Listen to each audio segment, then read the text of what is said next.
Well, we got an issue. We got these hot water heaters. There's nothing wrong with them.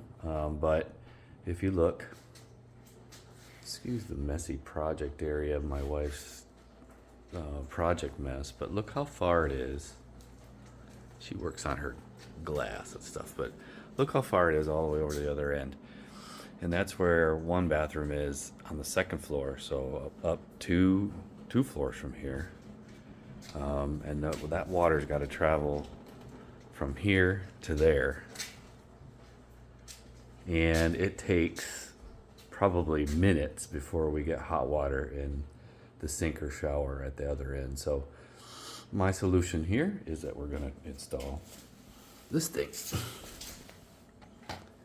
It's a Watts recirculator that basically has a pump that the instructions say you're supposed to put on the hot end of the hot water heater. So like here, put it in between here and here. But since I have two water heaters, I didn't want to do that. I wanted to put it, on the shared. And you can see that the hot water comes up from there.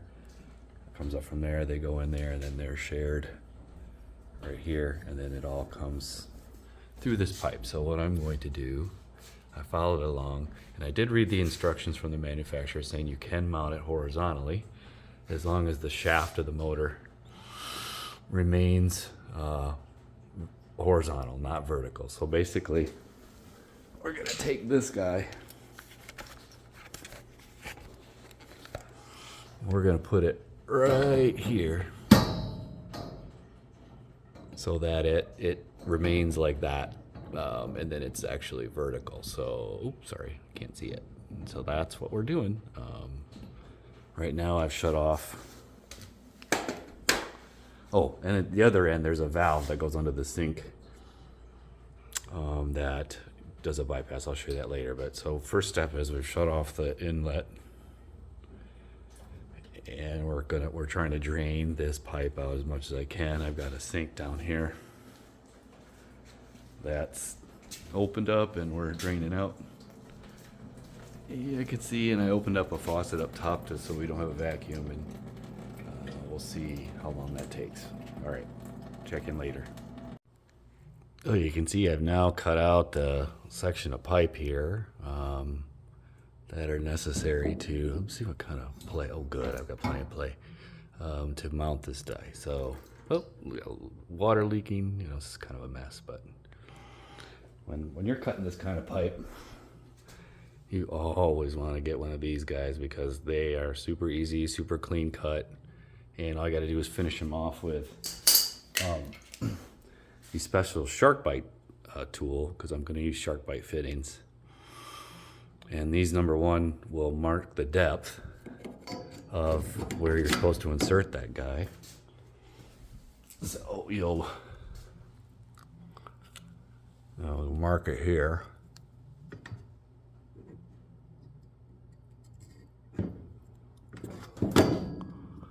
And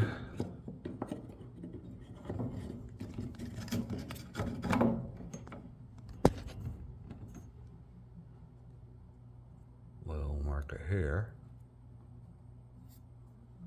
And then that way,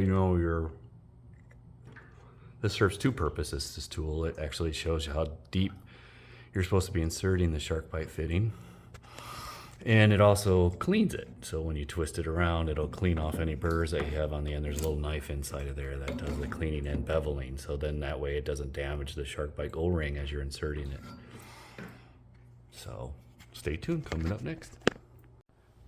Okay, here we are about 10 minutes later, and it's fully installed. The water's back on. We're not leaking. I mean, shark bites are the cat's meow. Now, I've read tons of videos about these, watched tons of videos about these, and read a lot about them. And they, they're completely allowed for in-wall concealed usage, long term. However, I don't think I would trust them in a place where they weren't accessible, just in case they develop some sort of leak over time. But in an application like this, where I can have free access to it, if evident, any issue with them, I could easily come in and, lop these things out. Plus, shark bites are completely removable. You have a tool that you press down on this thing, and the crimp releases and it comes back out. My only concern is that shark bites do rotate. So I'm thinking about, well, that's pretty stiff. I don't think I was worried about this rotating downwards. Like I said, manufacturer says that the shaft of this pump should remain horizontal. And I think we're in good shape. So next step is to install the valve, the check valve, and temperature valve in the sink upstairs. All right, bye. Okay, here we are in the bathroom where I'm going to install this. We got choice of two sinks. I'm going to choose this left one, and I'll tell you why. This is silly, but you can tell that that valve to the right is older. And anybody that's ever done any sort of home plumbing knows that if you start messing with old valves, they may just start leaking on you. So the one to the left looks newer. Look over on this side, which I haven't removed all the crap yet. Those valves are all newer, so we're going to start with that. So the concept of this is that this is a check valve. Inside there's a valve. You hook hot to one side, cold to the other on these valves. It comes with a kit and these hoses.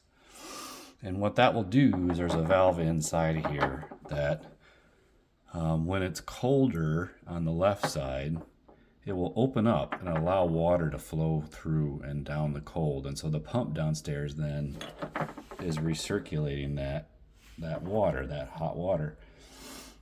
It'll keep flowing until it reaches a temperature. Then this internal check valve will shut it off. So then you have, whenever you've got the pump in, so the pump you have on a timer, so you can turn it on that it only comes on for certain periods of the day. But, the theory is that then we're going to have hot water here instantly, and we save lots and lots of water. We have Lake Michigan water out here, which is great, but, it's expensive. So trust me, when I water my lawn, I'm crying every time, and whenever it rains, it's like pennies from heaven. But anyway, I digress. So I'm going to install these, and then I'll be checked back in with you. Okay, there it is installed. It's a little bit of it's kind of ugly, and I guess there's screw holes I could mount it to the back of the cabinet. But honestly, I think that would make the nuts a little tough to get at if they ever leaked or if I needed to take them off. Jury's still out on that one, but we'll see. But right now it's on, water's on, no leaks, and the last thing to do is to plug that pump in and fire it up. All right, let's give it a whirl. Okay, here we are. This guy's plugged in now and running. There's a timer here that can set, and then you pop it out when you want it to run. I'm not a fan of this manual thing, but whatever, it is what it is. In this digital age, why can't they put a digital thing on there? But of course, then that would require, it doesn't need battery, just plugged in. So I don't know. Get what you pay for. I'm sure there are ones that are digital, but this one was reasonably priced. I want to say the whole system was $220. And then I've got another valve coming in for